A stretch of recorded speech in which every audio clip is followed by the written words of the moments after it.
My name is Abigail Holloway. I'm 34, the youngest daughter of a family that treats tradition like gospel and reputation like currency. We come from Palm Beach old money, trust funds, country clubs, and scandals swept under Persian rugs. My sister, Celeste, fits right in with their curated perfection, pearls, politics, and poison smiles. I was the one who moved north, built a career in clinical data, and never asked for a dime. They called me the serious one, which was their polite way of saying I didn't belong. Even at family events, I'd feel like an understudy in someone else's spotlight. But nothing prepared me for the moment I showed up at the Breakers Hotel for Thanksgiving and realized my name had been erased.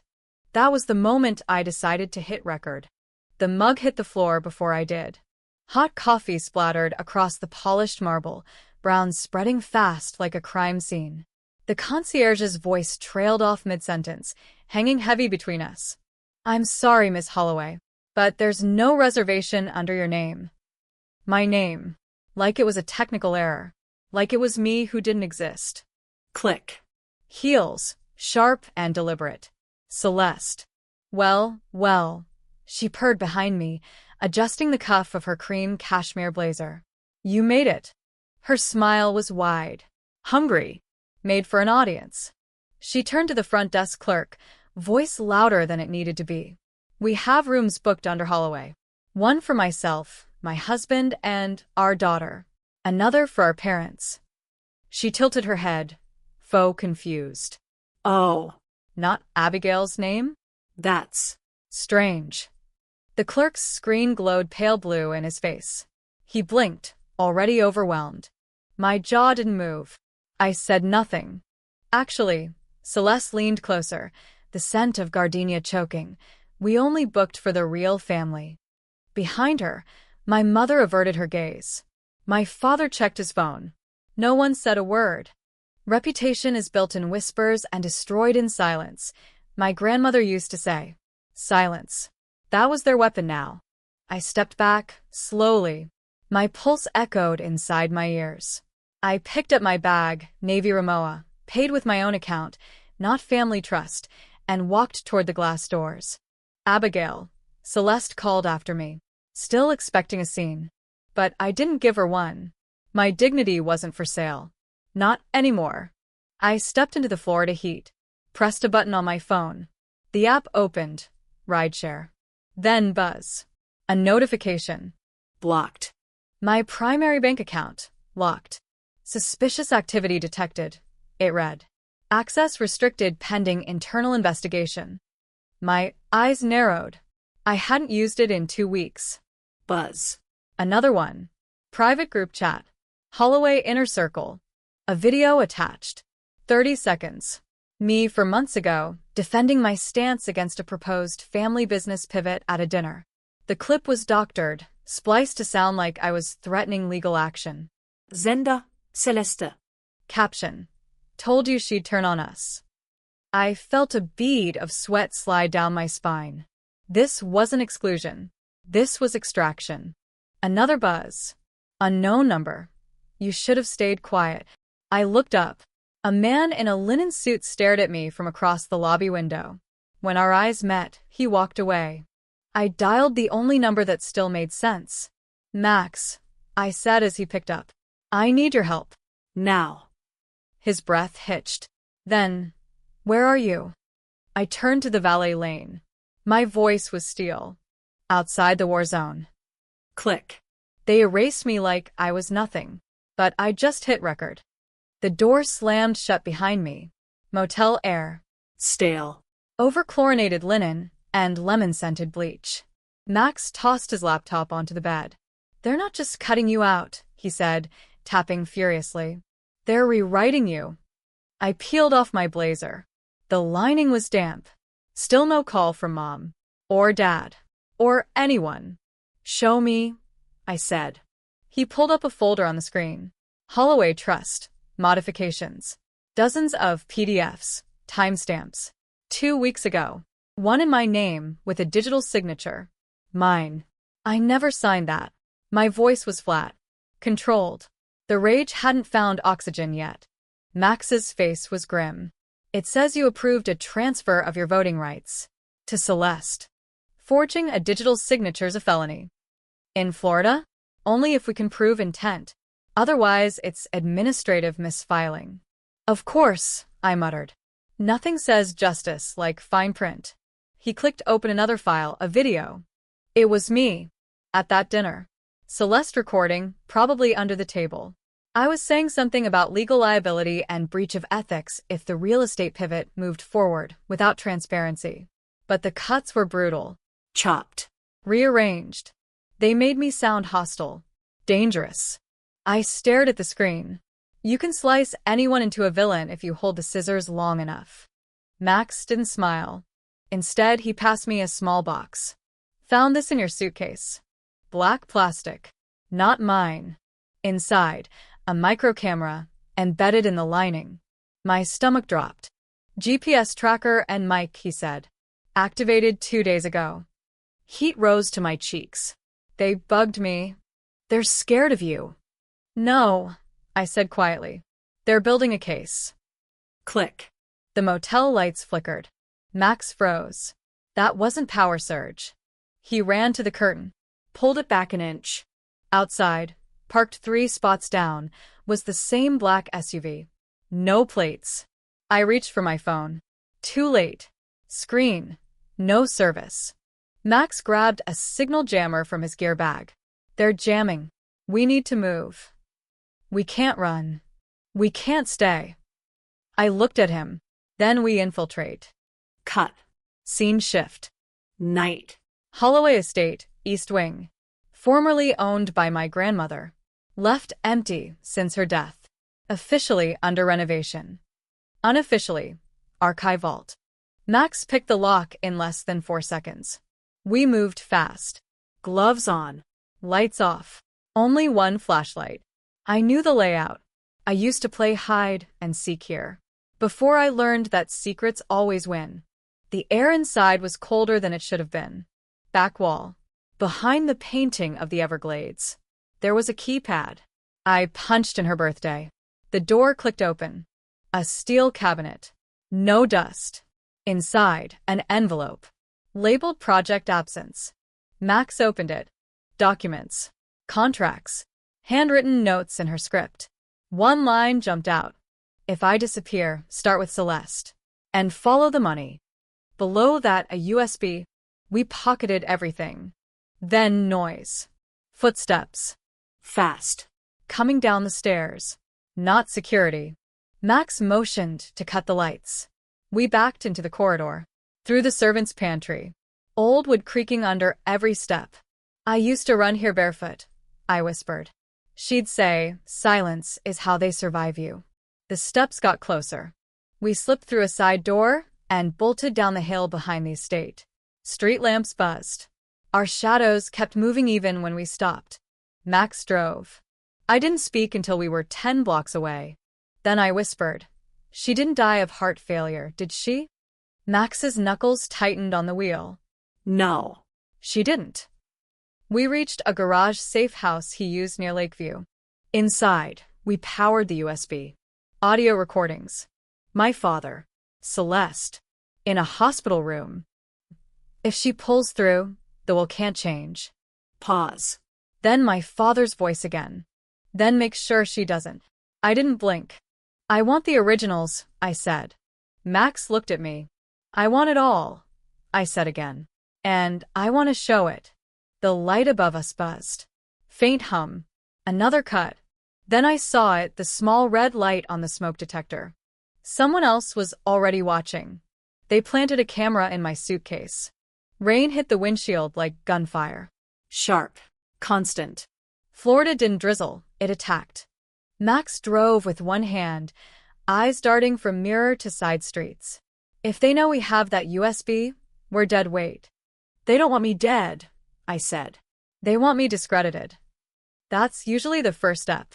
He pulled into a side alley behind a row of medical buildings. Brick. Sterile. Closed for the holiday. But one light was still on. Davenport and Holt. I read. Dad's trust attorneys. Max nodded. They changed the registration papers here. If anything's left, it's there. You don't break into a law firm. He glanced at me. We're not breaking in. We're retrieving what was already ours. Click. Scene shift. Rear door. Unlocked with a bypass key Max got from a source. Probably someone with a grudge. Inside, motion sensors blinked red. 10 minutes, he said. They'll notice the breach fast. Hallway. Filing cabinets. A faint hum from the server room. I moved toward the back. You ever feel like the world's just waiting for you to make the wrong move? I asked. Max snorted. Some of us were born mid-mistake. I stopped. Second drawer, from the bottom. Locked. Max pulled out a thin crowbar. Snap. Open. Inside.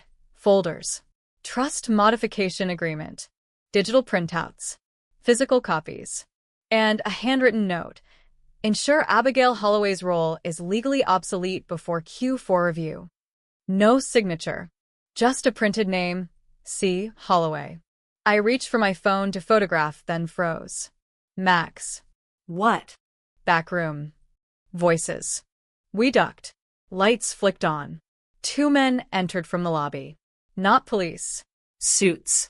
One held a taser. The other carried a briefcase.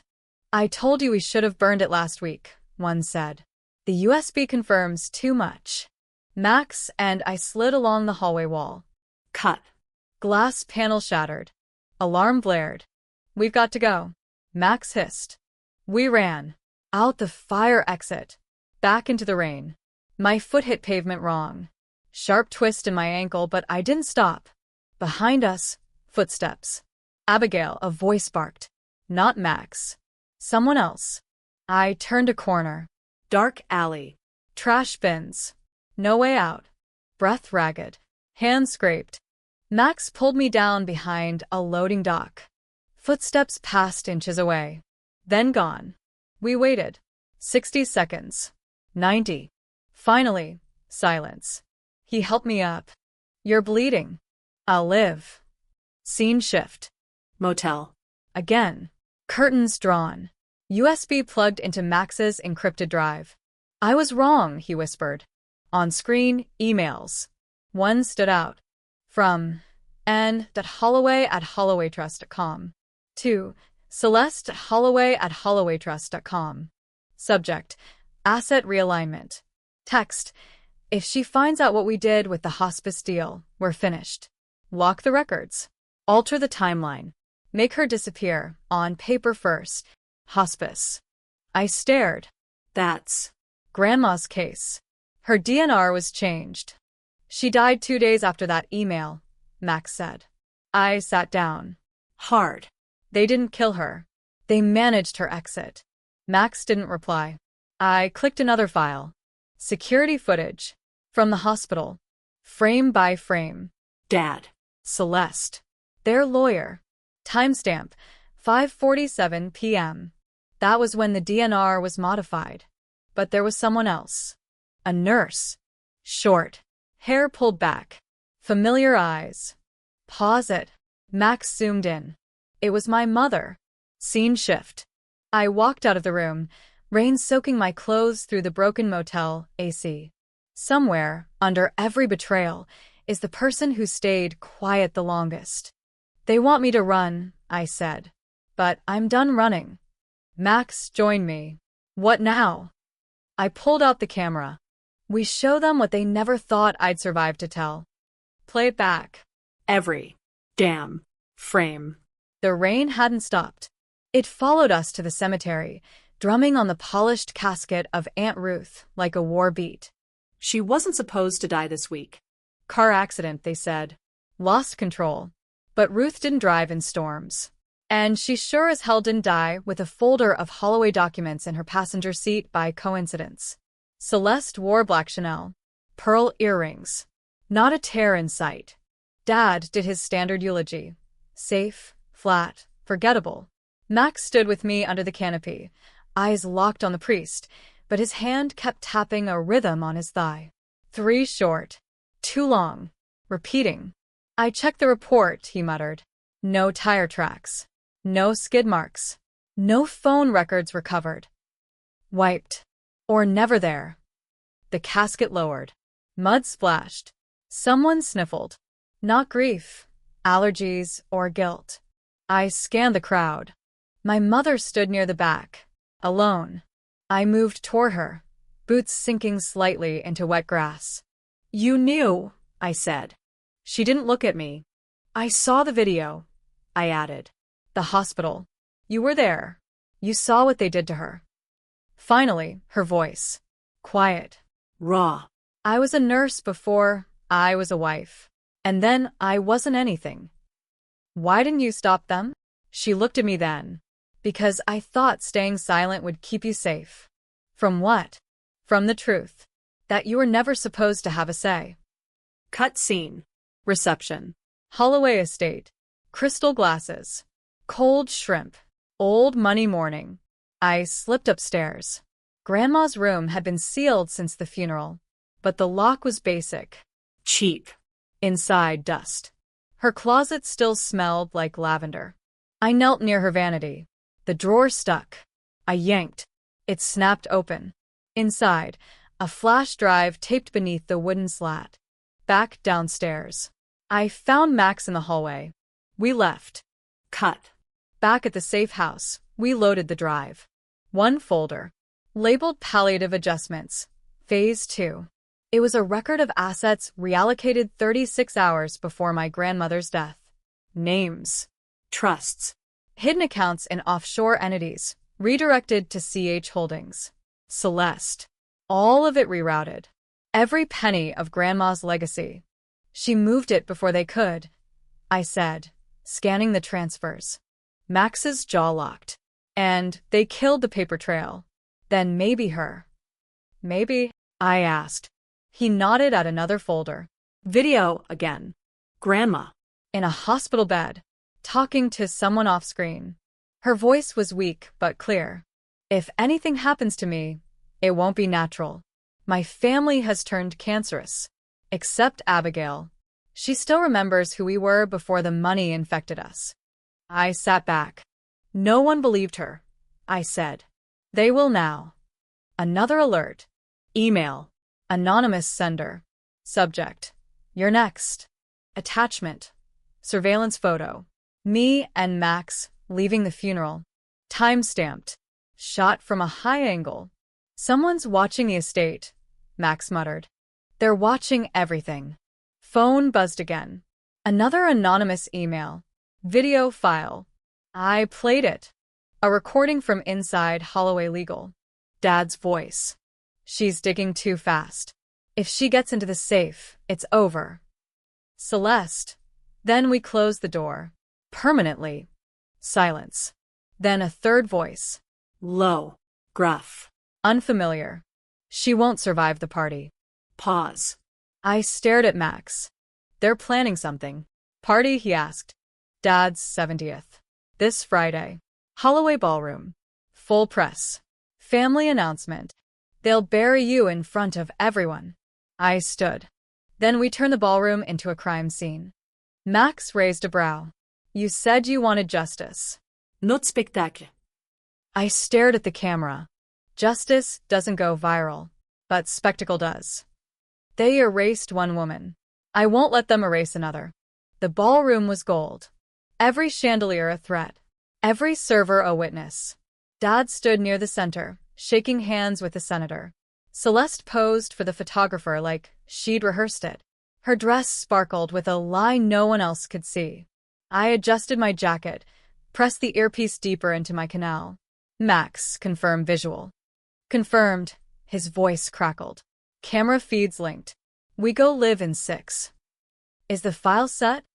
Edited. Subtitled. With timestamps and signatory data.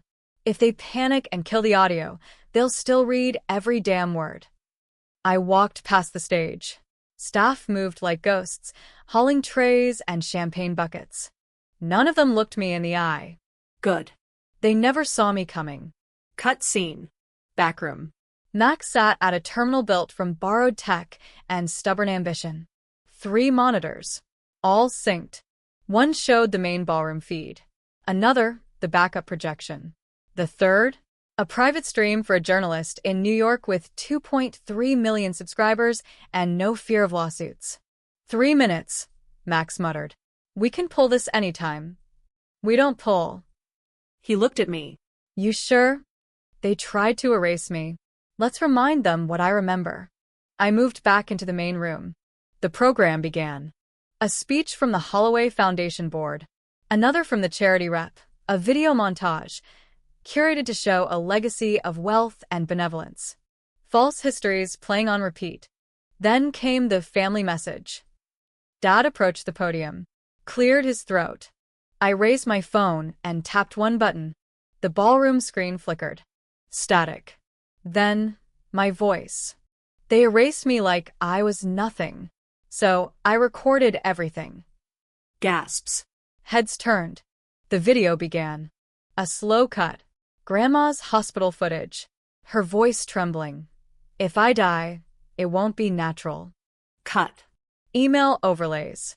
Celeste. Dad. The trust lawyer. Max's edits were merciless. Each word highlighted. Each timestamp verified. A hush fell. Then the second half played. Audio. Dad at the firm. If she gets into the safe, it's over. Celeste. Then we closed the door. Permanently. A murmur broke into shouts. Is this real? Shut it down. Dad screamed for staff. Too late. Backup screen lit up. Then the monitors behind the bar. Then the elevator lobby. Full sync. Max's voiceover comms. Network overrides locked. 30 seconds left. Celeste tried to grab the mic. Her hand trembled. I stepped forward. You can't silence someone who's already lost everything. She lunged. The mic hit the ground. Feedback shrieked. Guards approached. Someone yelled. The room split, guests scattering like ash. Then chaos. Cut. Security pulled Dad aside. Someone from the Florida Office of Estate Oversight arrived mid-scene. Not scheduled. Max spoke in my ear. That wasn't me. I turned slowly. At the edge of the ballroom stood a man in a dark gray suit. Mid-60s. Thin. Pale. Russell Holloway. My grandfather. Supposedly dead to dementia. He walked with purpose. Held a document folder in his hand. Dad froze. Russell spoke only once. She's the only one who asked if I was okay. He handed the folder to the investigator. And walked out. Cut. Outside. The street pulsed with sirens. I exhaled for the first time in hours. Max stood beside me. You just declared war on your own blood. Truth doesn't need allies. Just oxygen. In my pocket, the camera still recorded. I turned it toward the ballroom windows. The silhouettes inside looked small now. Play the next reel, Max. Let them see what they did to Grandma. Sirens cut the night into pieces. Red. Blue. Red again. The ballroom emptied fast after that. Wealth doesn't like witnesses. It prefers exits. I stood on the steps as investigators moved with practiced urgency. Badges out, voices low, hands steady. Florida Office of Estate Oversight. State prosecutors. 2 uniformed officers guiding my father toward a black SUV. He didn't look at me. Celeste did. Her face had finally cracked.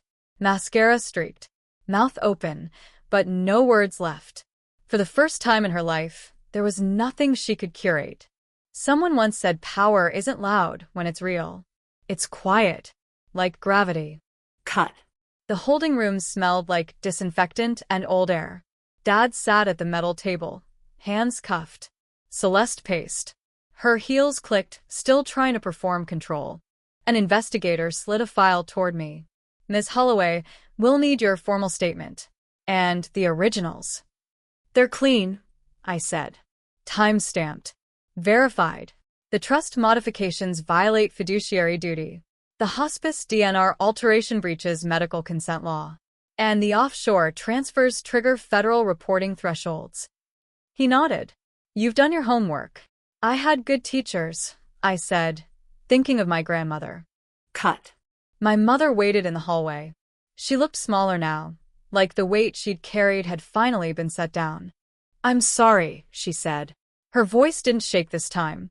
I thought silence was survival. It's not, I said. It's surrender. She nodded. Tears came. Quiet. Honest. Another truth surfaced then, one that didn't need evidence. We don't become strong by being protected. We become strong by being seen. Cut. Dawn at the shoreline. The ocean breathed in and out. Relentless. Unimpressed. Max handed me coffee. The journalist ran it. Full cut.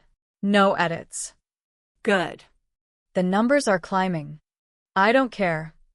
He studied me. You could have taken the money. The trust. Everything. I took the truth, I said. It's lighter. He smiled. You know what your grandmother used to say? The story always survives the storyteller. I know. I set the camera on the sand, framed the horizon. There's a moment at the end of every chase when the body catches up to the mind, when the adrenaline drains and leaves clarity behind. That moment isn't relief. It's reckoning. I thought of the hotel lobby, the deleted name, the quiet humiliation.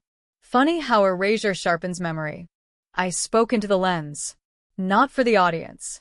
For myself. People think family is blood, I said. It's not. It's choice. It's accountability. It's who stands up when the room tells you to sit down. The sun broke the waterline. Behind me, my phone buzzed. A message from the investigator. Formal charges filed. Asset freeze in effect. Protective custody offered. I typed back. No custody. I'm done hiding. Someone else once told me that courage isn't the absence of fear, it's deciding what matters more than it. They were right. Fear never left. It just stopped driving. I picked up the camera. One last shot. The waves washing footprints away. They wanted silence. I gave them a story.